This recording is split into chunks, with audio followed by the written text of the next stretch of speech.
My name is Angie, and this is the proof of the fruit of patience at work in my life. My son was due in October. He was born in July. So in July, I was off of work, and that's when the doctors told me, you are going to have to go to the hospital. He's lacking oxygen. He's a lot smaller than he should be at this many weeks.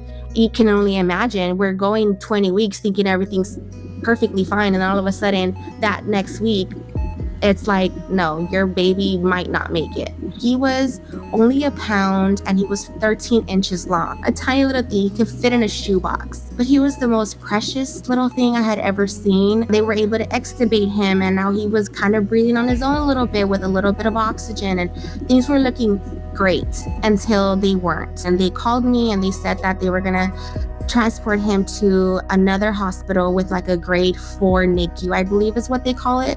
And this hospital was about an hour and a half away. In that hospital, they tried to intubate him, extubate him, intubate him, extubate him like 4 different times until the doctors came in and they said, Angie, we need to make a decision because we cannot keep re-intubating him and extubating him. It's not good for him. You cannot take him home this way. So that's when they said the word trach. I was so against it, and they told me, okay, we're going to give him 30 days. And if in these 30 days he does not get better, you need to do this for him, or else we don't have any other option. So in those 30 days, I prayed and I prayed and I prayed, God, please just heal my son. I don't want this trach, because I knew once he had a trach, our lives were going to change. Now I had to figure out how to take care of a baby with a trach.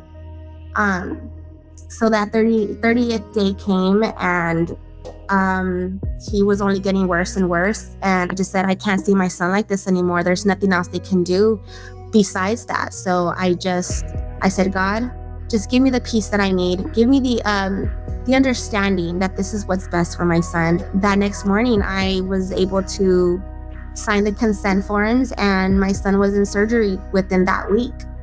I prayed the scariest prayer of my whole entire life, and I just asked God, if you need my son more than I do, I thought I could say this without wanting to cry. I said, if you need my son more than I do, just give me strength. Give me the strength to be able to continue living for my other kids, because this is going to be the hardest thing ever for me. June 1st of 2021, after 23 months, just a month before his 2nd birthday, we were able to take him home. You hear that, Kingston? You hear that? You're going home today, pa? You're going home today, Dad? You're going home today?